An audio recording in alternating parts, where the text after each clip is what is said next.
This isn't about socialism. It's not about Bernie Sanders or taxing billionaires or free stuff.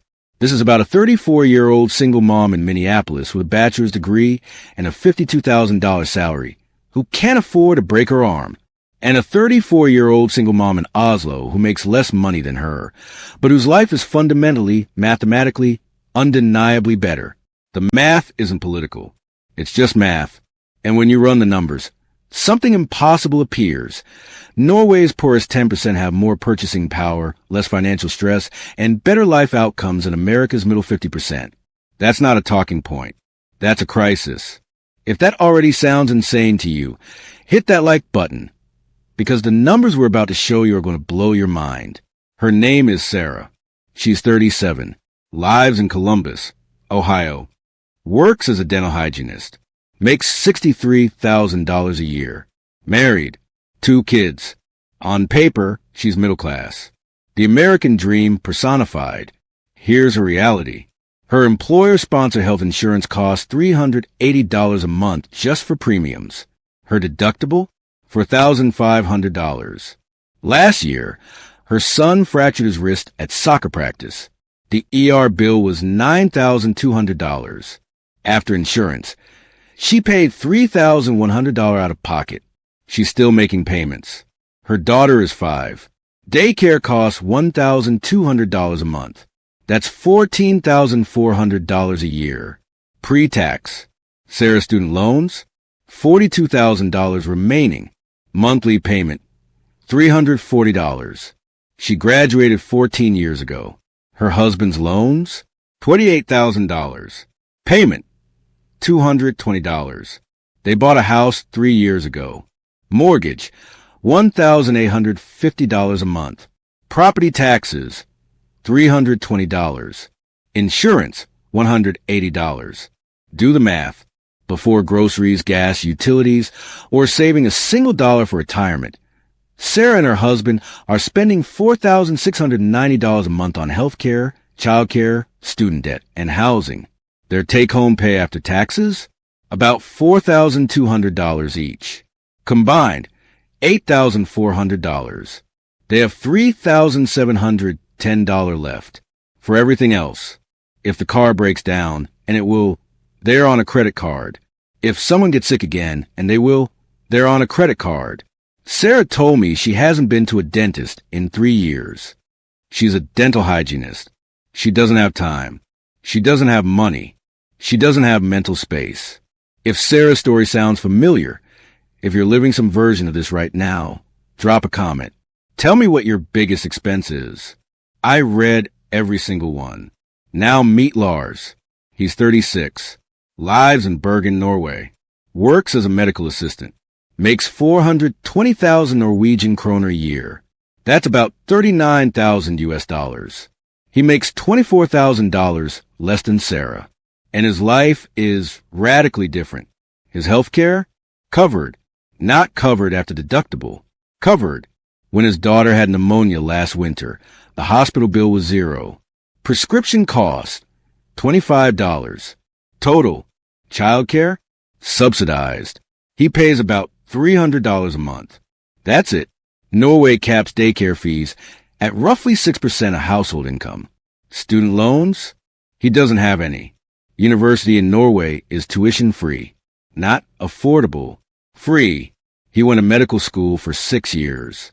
Paid a $60 semester fee. That's not a typo. His mortgage is comparable to Sarah's. Housing is expensive in Norway. But here's the kicker. Lars has $1,400 a month left over after fixed expenses, and he makes 38% less money. Sarah has $3,710, but she's constantly terrified, one emergency away from disaster. Lars has $1,400, and he sleeps at night.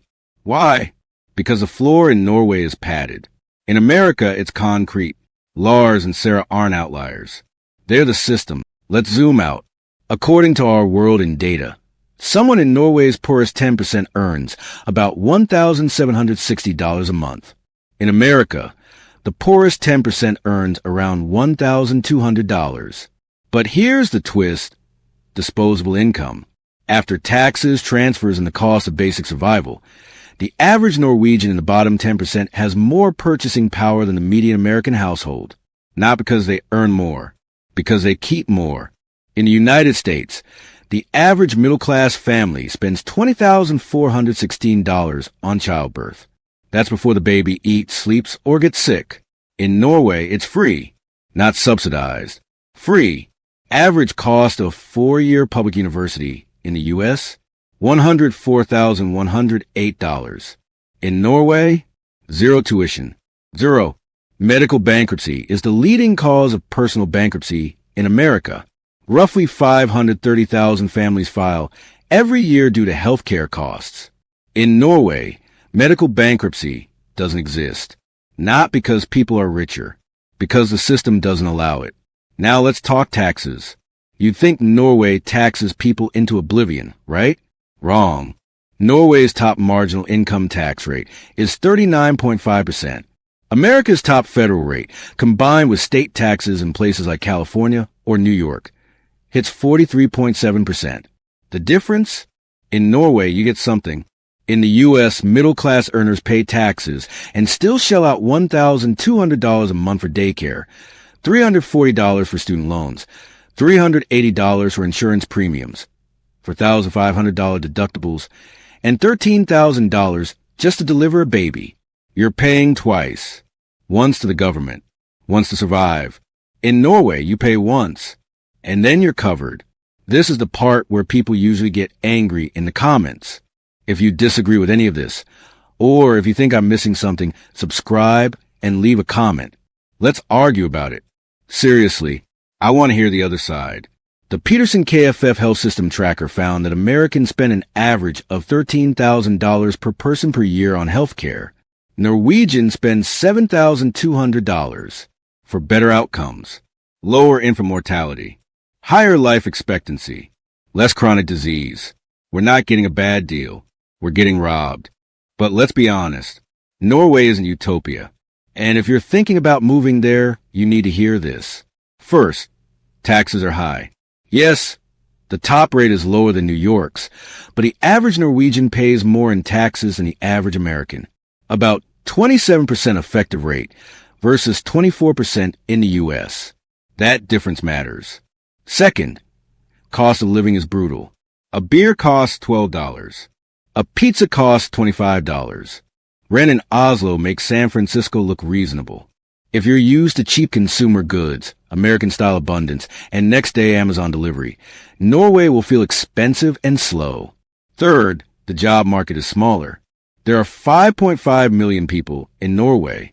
The Dallas-Fort Worth metro has more people than the entire country. If you're in a niche industry, your options are limited. Career mobility is harder. Fourth, the social contract is rigid. Norwegians accept high taxes because they trust the system, but that system depends on near-universal employment, strong labor unions, and a cultural agreement that no one gets to opt out.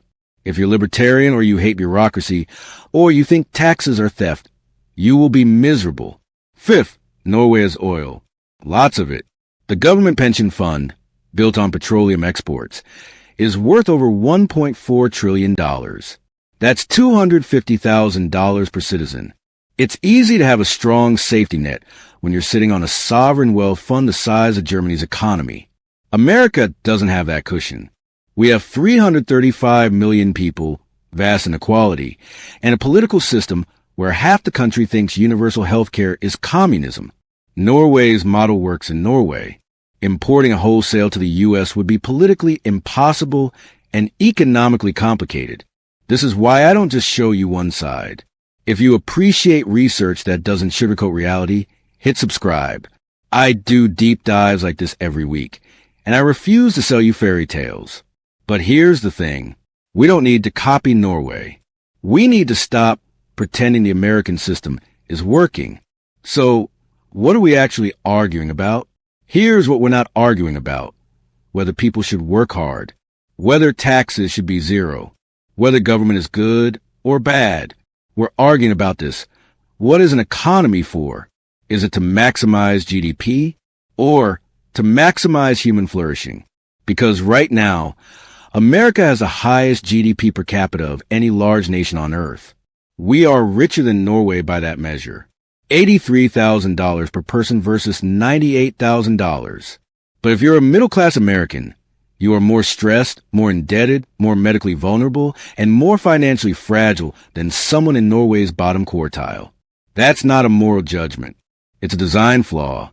We build an economy that creates enormous wealth and then puts a price tag on survival.